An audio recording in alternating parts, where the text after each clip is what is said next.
The straw that broke the camel's back, a battle over a driveway. It all started with the sound of a loud, grinding crash. A noise that no homeowner ever wants to hear. The shrill honk of a car horn echoed through the air, followed by a yelp from my dog, who dashed under the table in panic. I rushed to the front door, heart pounding, already dreading what I would find. And there she was, HOA Karen, my neighbor and the self-proclaimed ruler of all neighborhood matters. But today she had crossed the line. Her SUV was half on my lawn, its bumper practically hugging my flower bed like it had a personal vendetta against the plants. She stood there, arms crossed, her face twisted into a look of outrage. At me. I took a deep breath, trying to keep my composure. This wasn't the first time she had trespassed on my property. But it was the final straw. The audacity, the entitlement, the nerve, it had all built up to this one moment. "What the hell is this?" she screeched, pointing at the wooden fence I had just installed the day before. "You blocked the shortcut." I stared at her, stunned into silence. Her words made no sense.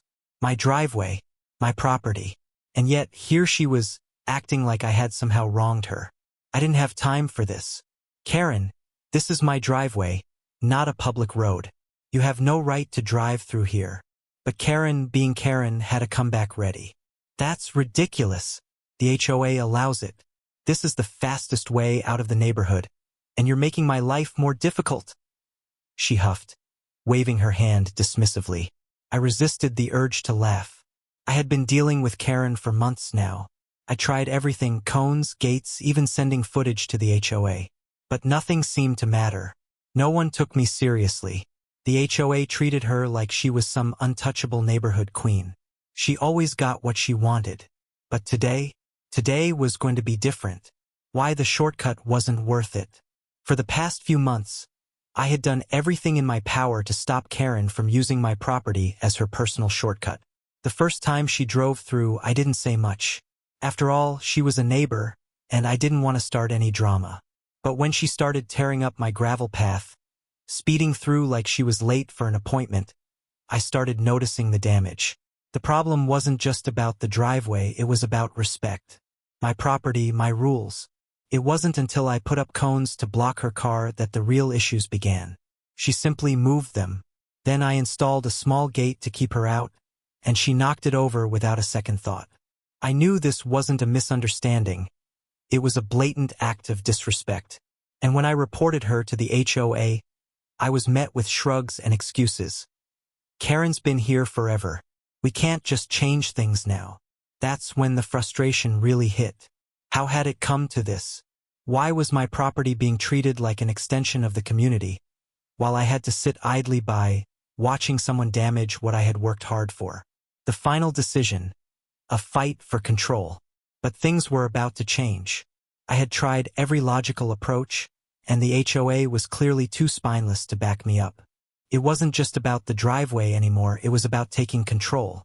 If Karen thought she could come and go as she pleased, well, it was time to show her that there were consequences for abusing my hospitality. That night, after another day of frustration and helplessness, I sat on my porch staring at the lawn she had destroyed. The idea hit me like a bolt of lightning, a hedge maze. Why not turn my problem into her nightmare? Why not take the very thing she used to gain an unfair advantage and turn it into something that would make her so frustrated that she would never dream of crossing my property again? And just like that, the plan was born. The perfect revenge, a hedge maze. It's funny how, sometimes, the best way to handle a situation is to embrace the petty side. The more I thought about it, the more the idea seemed perfect. I didn't need to tear up the land or ruin my property with anything drastic. I just needed a maze. A beautiful, green, confusing maze that would drive Karen to madness every time she tried to use my driveway as a shortcut. The maze wouldn't just be a fence. It wouldn't be a wall. It would be an experience. I quickly hired a landscaper who specialized in quick-growing hedges. When I explained my idea, he laughed. But it was the kind of laugh that only happens when someone realizes that something absolutely brilliant is being born. This wasn't just any hedge. It was going to be an intricate labyrinth, designed to confuse, frustrate, and trap Karen in a puzzle she couldn't solve. The first encounter, Karen versus the maze. As the maze took shape, I felt a mixture of anticipation and excitement. I couldn't wait to see Karen's reaction when she drove in expecting her usual shortcut, only to find herself trapped in a green maze of my making. This would be the ultimate test of patience. I watched from the window as Karen's SUV appeared on the horizon. The same confident way she drove into my driveway, as if she owned the place, made me smile. This time she wouldn't be so lucky.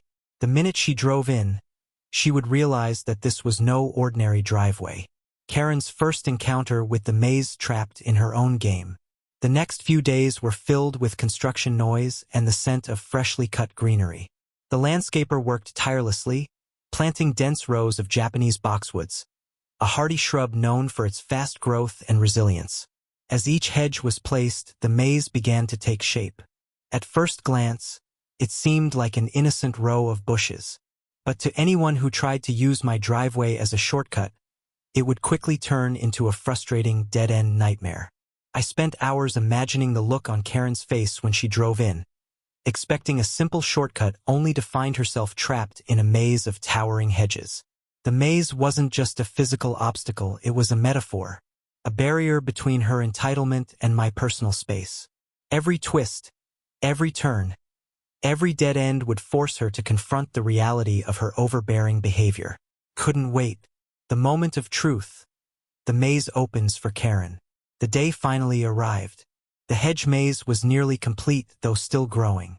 It wasn't yet the towering wall of greenery I had envisioned, but it was enough to get the job done.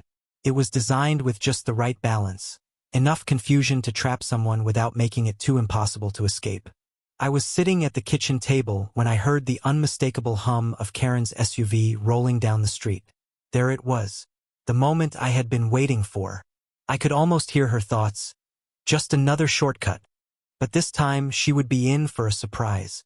I got up from the table, walking toward the window to watch the show unfold.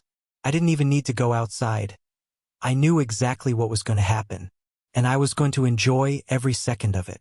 Karen drove up to my driveway, the familiar arrogance in her demeanor. She didn't hesitate. She didn't slow down. She was determined to take her usual route, unaware that the simple driveway she was so accustomed to had turned into a labyrinth. As her SUV inched closer to the entrance, the sound of tires crunching on gravel told me she was already entering. At first, everything seemed normal. She probably thought I had just rearranged the landscaping a bit, trying to spice things up. But as she reached the fork in the path, she was stopped dead in her tracks. She hesitated. She backed up, tried another path. Dead end. I could already see the frustration beginning to build. I watched from behind the curtain, my grin slowly widening. Karen was now reversing frantically, trying to find a way out. She wasn't used to this. She wasn't in control anymore. The maze had its first victim, and it was perfect. Chaos in the maze, Karen's descent into madness. What followed was a sequence of movements so ridiculous I almost couldn't believe it. Karen, in her typically impatient style, wasn't taking the maze seriously. She reversed too quickly, almost hitting one of the dense hedges, and then lurched forward again. She turned sharply and found herself at yet another dead end. Frustration was building, and that was the moment I realized. She was trapped. I could hear her honking her horn, a loud, angry blast followed by another. At that point, she must have thought the maze would clear itself or that I had somehow rigged the bushes to move out of her way. But no, this was no ordinary maze. It was designed to torment her, to make her think she could find an escape. But every corner she turned led her back to where she started. The real drama begins, from car to foot. The best part? Karen gave up. After several minutes of honking, reversing, and trying every possible path, she finally did what no one would expect. She got out of her car. At this point, I couldn't contain my laughter. She was now in the maze on foot. I stepped outside, casually leaning against the porch railing, pretending to be oblivious to the chaos she was causing. But deep down, I was savoring every step she took, every misstep she made. There she was, stomping through the maze, lost and frustrated. She turned one way, then another, only to find herself back at the same place. It was like watching a mouse trapped in a maze, running in circles, getting nowhere. As I stood there, I couldn't help but think about the hours she had spent speeding through my driveway, oblivious to the damage she was causing. I had tried to talk to her, to reason with her, but now the roles were reversed. She was the one wasting her time. I watched as Karen pulled out her phone, no doubt intending to call the HOA or even the police, but I knew there was nothing they could do. She wasn't trespassing in the traditional sense. She had entered the maze of her own free will. The game had changed, and she had no idea what she was up against.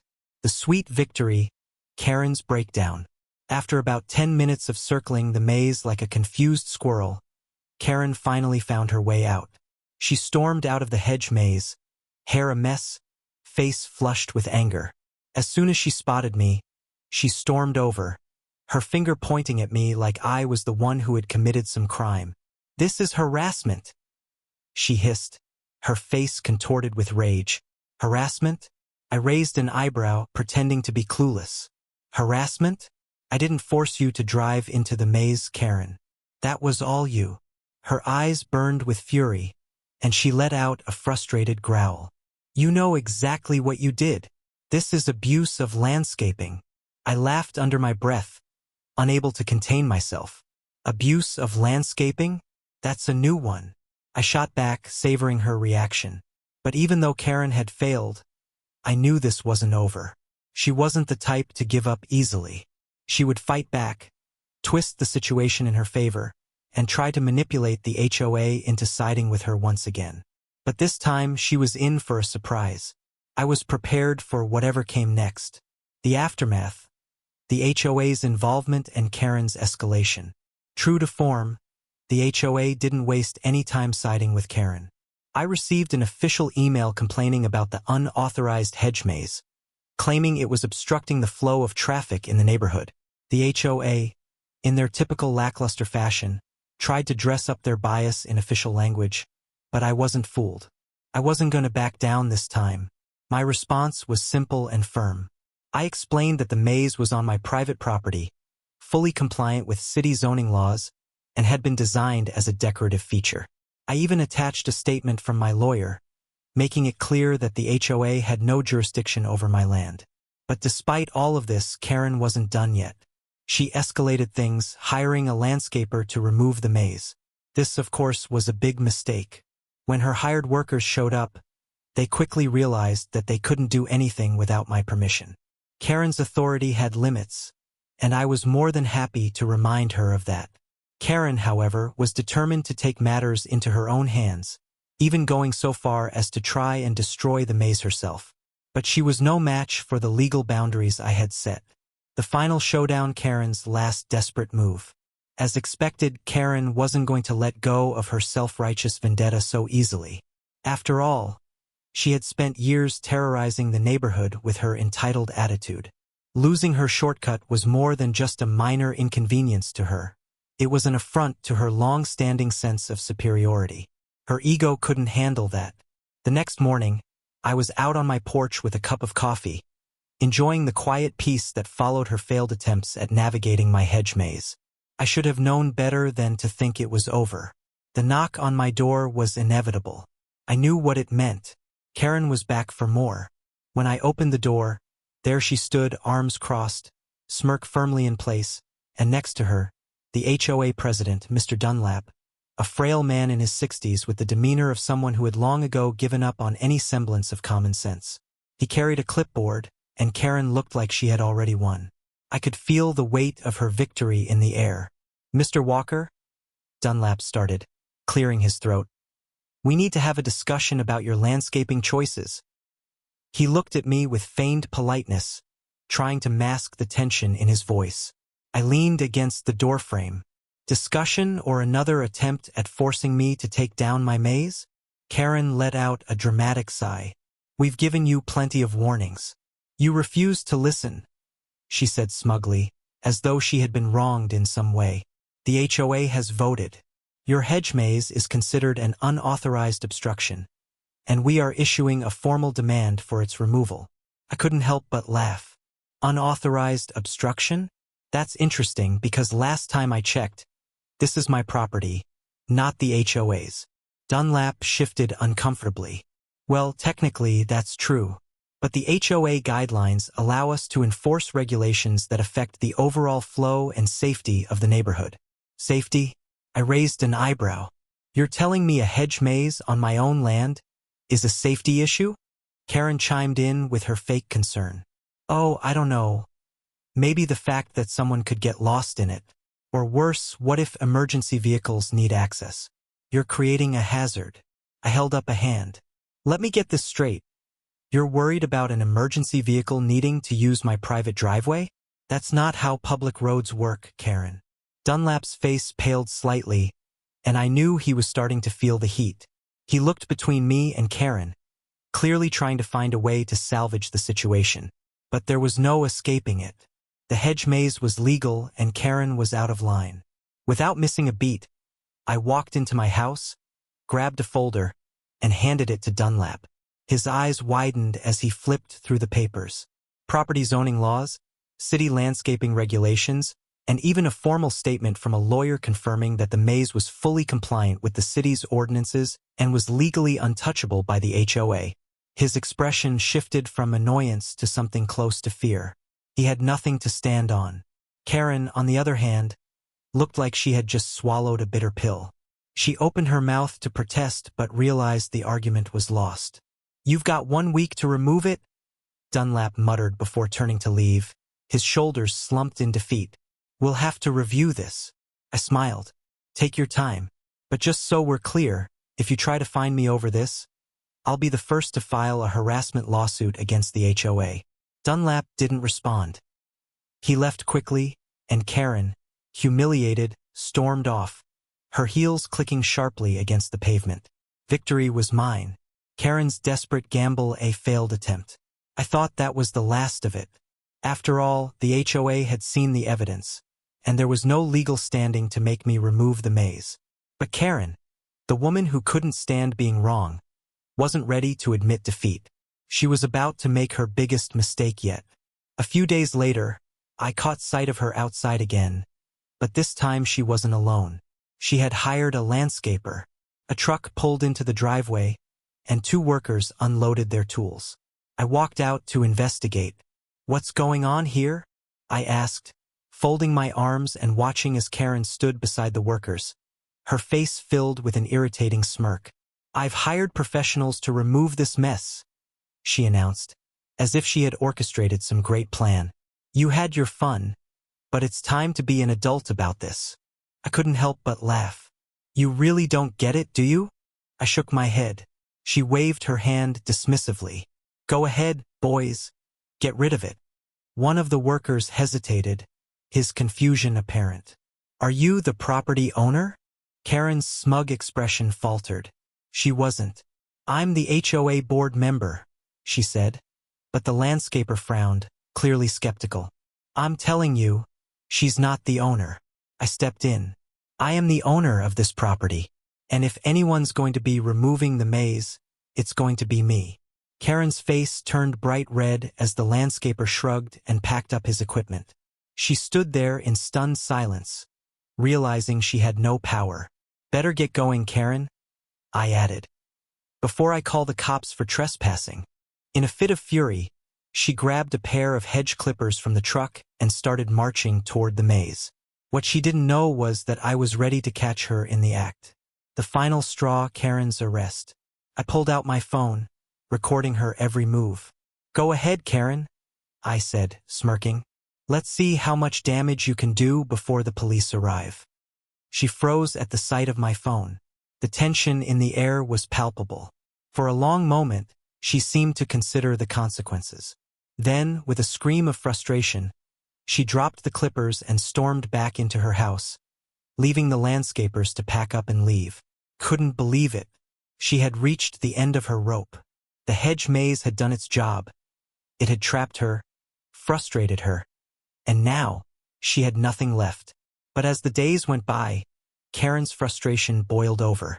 She would stop at nothing to try to break me. One fateful night, she would make a decision that would change everything. Karen wasn't just angry anymore. She was desperate. The last act. The night Karen went too far. In the dead of night, I was awoken by strange sounds outside. At first, I thought it was just the wind or an animal moving through the yard. But then came the unmistakable noise of sharp metal cutting through greenery. Karen had returned. I pulled up the security camera feed on my phone, and there she was, hacking away at my maze with a pair of garden shears. In the middle of the night. Couldn't believe it. She was out there vandalizing my property, completely unhinged. I grabbed my jacket, slipped on my shoes, and went outside, following the sounds of her cursing and struggling through the maze. When I found her, she was standing in the center of the maze, sweat dripping down her face, panting with exhaustion. The damage she had done was clear. Cut sections of the hedge were left uneven, torn apart in her mad rush to destroy what was rightfully mine. I leaned casually against the hedge wall. "Karen," I called out, "do you realize what you're doing?" She spun around, her face flushed with rage. She was cornered, trapped in her own madness. The final words, "Justice served." Karen tried to defend herself, claiming that she had no choice, but I wasn't having it. She had no one to blame but herself. Her desperation had led her to destroy my property, and now she was paying the price. I pulled out my phone, recording everything. The police were on their way, and this time there was no escaping the consequences. By the time they arrived, Karen had given up. She tried to play the victim, but the video evidence was clear.